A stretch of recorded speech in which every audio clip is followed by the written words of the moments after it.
So my topic is basic to advanced JavaScript. Define DOM is equal node and clone node methods. Hi coders, अस्सलाम वालेकुम।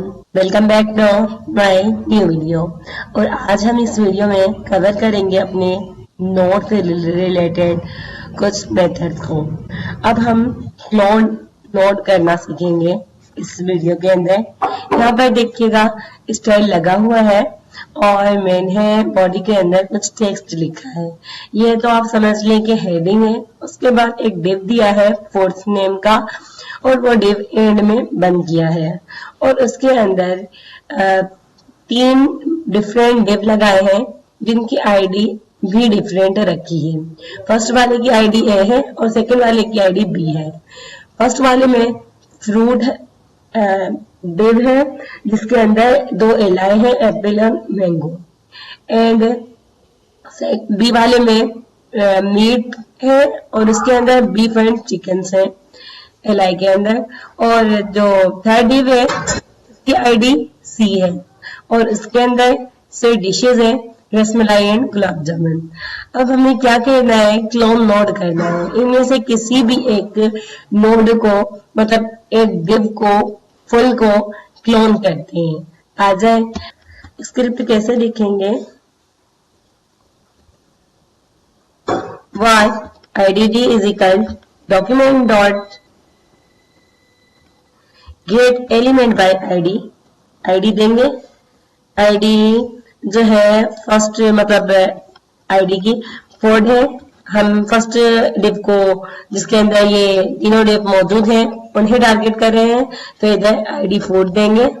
Force ID हो गई और उसके dot children को देखते हैं क्योंकि हमें चिल्ड्रन ही क्लोन करवाने हैं तो इसीलिए हम चिल्ड्रन को देखेंगे और कंसोल डॉट लॉग करवा देंगे इसी को और देखेंगे कि कौन सा डिव कौन सी इंडेक्स पर आ रहा है। ठीक है, ये आपको दिखाने के लिए मैं कंसोल लॉग में प्रिंट करवा देती हूँ। अब चलते हैं अपने कंसोल की तरफ और इंस्पेक्ट में जाएंगे। कंसोल में गए। अब ये देखें इसमें हमारे चिल्ड्रंस हमें रिटर्न किए हैं। फर्स्ट पर मतलब 0 इंडेक्स पर ए है, 1 इंडेक्स पर बी एंड सी है हमारी 2 इंडेक्स पर। मुझे 1 इंडेक्स वाला ही क्लोन करना है तो उसके लिए मैं इधर क्या करूंगी, एक स्क्वायर ब्रैकेट लगाई और 1 इंडेक्स लगाया। इधर लिखूंगी dot clone node. That means के इससे सेम टू सेम नोड जो है वो कॉपी हो जाता है। ठीक है, अगर इसकी क्लोन नोड की जो वैल्यू होती है बाय डिफॉल्ट फॉल्स ही होती है। ठीक है, मैं फॉल्स पुट कर देती हूँ और मैं आपको इस नोड को दिखाती हूँ ये क्या चीज हमें रिटर्न करेगा। सही है, 1 चिल्ड्रन को इसने क्लोन नोड कर दिया है। अब देखें बाय डिफॉल्ट फॉल्स होती है। मैंने कहा मैं आपको इरेज करके भी इसको आंसर दिखाऊंगी तो ये क्या करेगा कि ये हमारे HTML टैग को ही रिटर्न करेगा, ना कि उसके अंदर जितना भी टेक्स्ट लिखा हुआ है उसको रिटर्न करेगा। देखिए इसने HTML को ही रिटर्न किया। उससे पहले जब मैं फॉल्स लगा रही थी तब भी ये क्या कर रहा था, HTML को ही रिटर्न कर रहा था। अगर हमें इसके अंदर का टेक्स्ट भी चाहिए तो इसके लिए हम क्या कर देंगे, आप सोचें ट्रू कर देंगे तो इसके अंदर का टेक्स्ट भी आ जाएगा। इधर मैं ट्रू करके आपको दिखाती हूँ। ये देखें, कंट्रोल Z कर दो, इधर ट्रू कर दूंगी, TRU ट्रू कर दिया। अब देखिएगा HTML के साथ इसका जितना भी टेक्स्ट लिखा हुआ है वो भी कंसोल विंडो के अंदर ये शो हो जाएगा। ये देखें इधर हमारा टेक्स्ट भी शो हो रहा है जब हमने इसकी वैल्यू को ट्रू कर दिया। यहाँ हमने क्लोन नोड करना सीख लिया फुल टेक्स्ट एंड HTML के साथ। और अब हमें इस टेक्स्ट को कहीं पर रखना है तो उसके लिए हम क्या करेंगे, कहाँ रखना है, हमें वो वेरिएबल लेना है var वर्ड लगा दूंगी एंड उसके बाद सी इज इक्वल डॉक्यूमेंट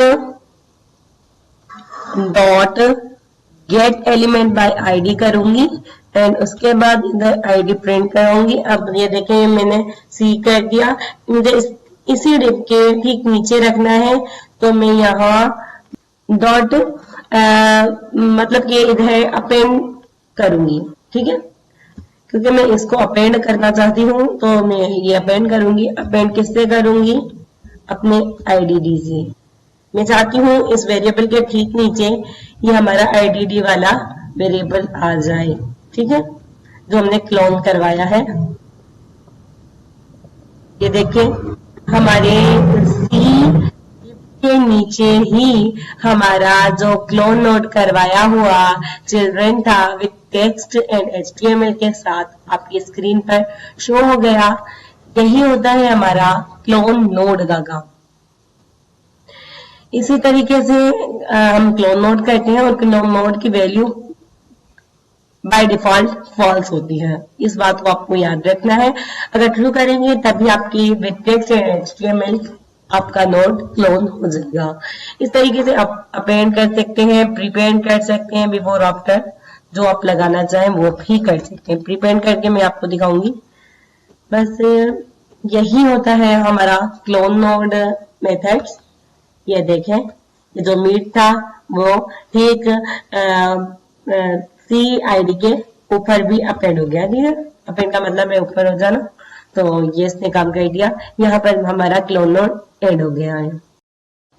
तो अब हम सीखेंगे अपने डोम के इक्वल नोड को।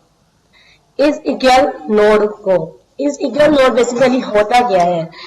एक वेरिएबल दूसरे वेरिएबल सेम टू सेम है या नहीं, इस कंडीशन को इस इक्वल नोड चेक करता है। ये हमेशा हमें ट्रू और फॉल्स में ही रिजल्ट देता है। इसके कुछ शराइत होते हैं, वो मैं आपको स्क्रीन पर शो करती हूँ और फिर बताऊंगी क्या होते हैं। इसकी ये कुछ कंडीशंस होती हैं जो कि सेम टू सेम होनी चाहिए। सेम टाइप ऑफ टेक्स्ट लिखा हो, सेम एचटीएमएल होना चाहिए, सेम इसमें वैल्यू डालनी चाहिए, सेम ही जगह पर वो एलिमेंट जो है वो क्रिएट होना चाहिए, और इसमें जो एट्रीब्यूट है और उसकी जो वैल्यू है वो भी दोनों ही वेरिएबल के अंदर सेम होनी चाहिए।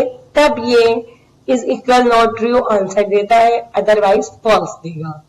और अब मैं आपको बता दूंगी कि इस इक्वल नॉट बेसिकली करें कैसे इस्तेमाल। ठीक है, यहाँ पर आपने देखा है कि मैंने इस बी आईडी को कॉपी कराया क्लोन नोड में। ठीक है, अब मैं कहूंगी जो बी है वो मेरा इस इक्वल नोड है अपने आईडीडी एलिमेंट से। ये इक्वल होगा क्योंकि मैंने इसे क्लोन नोड करवाया है। आ जाए मैं आपको ये करके दिखाऊंगी।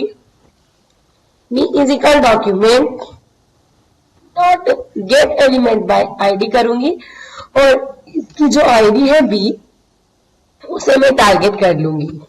इधर मैंने टारगेट कर लिया और मैं अब करूंगी कंसोल डॉट लॉग एंड इसके अंदर मैं कहूंगी बी जो है इज इक्वल नोड, ये कैपिटलाइज होता है, ये इक्वल नोड हो गया इस आईडीडी वाले वेरिएबल से। आईडीडी वेरिएबल रखेंगे, कैपिटलाइज नहीं, स्मॉल होनी चाहिए आईडीडी वेरिएबल।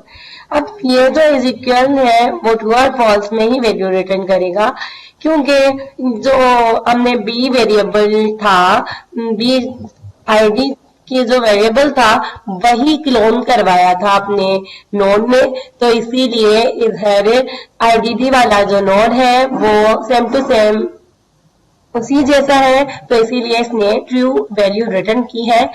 और अगर हम इधर कोई और वेरिएबल डाल दें, मतलब सी डाल दूं, तो ये फॉल्स रिटर्न करेगा, क्योंकि इसमें ये जो कंडीशंस होती हैं ये मैच करनी इम्पोर्टेंट होती हैं। ठीक है, देखिए मैंने अब इधर सी वेरिएबल को इसमें इंसर्ट किया है, तो अब ये फॉल्स में रिटर्न करेगा। ये देखिए फॉल्स हो गया। अब ये तो तरीका मैंने एक आपको सिखा दिया, मैं इसको कंट्रोल Z ही कर देती हूँ। और अब मैं आपको अगर सिंपली बताऊं, ये सारा ये सारा कॉपी कर दूं, मतलब कंट्रोल Z से कमेंट आउट करके मैं आपको सिंपली तरीका बताऊं तो वो कैसे होगा। ये पहले तो मुझे कौन सा, यही वाला एक वेरिएबल को टारगेट करवाना है, var b is equal document dot get element by ID करवाऊंगी और उसके अंदर भी मैं b को स्टोर करवा दूंगी। अब क्या हुआ है, इसके यूज से हमारा जो b आईडी पे जो ये वेरिएबल था ये स्टोर हो गया इसके अंदर, ठीक है। अब ये जो b है ये कॉपी करूंगी कंट्रोल C से, इंटर करूंगी, इधर कंट्रोल V कर दूंगी, ठीक है। अब मैं कहूंगी ये जो दूसरा वेरिएबल है वो बनाऊंगी, var बनाया एंड इधर मैं कुछ भी कॉपी या पेस्ट का नाम दे दूंगी।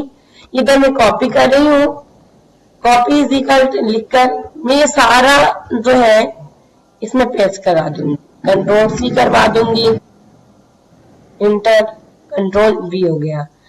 अब मैं कहूंगी अब दोनों ही चीज, ये जो BID से टारगेट हुआ है ये भी मैंने इसमें स्टोर कर दिया और ये दूसरा भी, मतलब आप समझ लो कि ये जो एक वेरिएबल है ये वाला इसमें हो गया ऐड और ऊपर वाला दूसरे वेरिएबल के अंदर ऐड हो गया।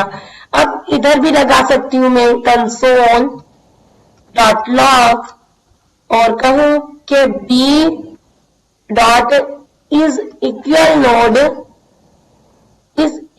नोड कॉपी, ठीक है।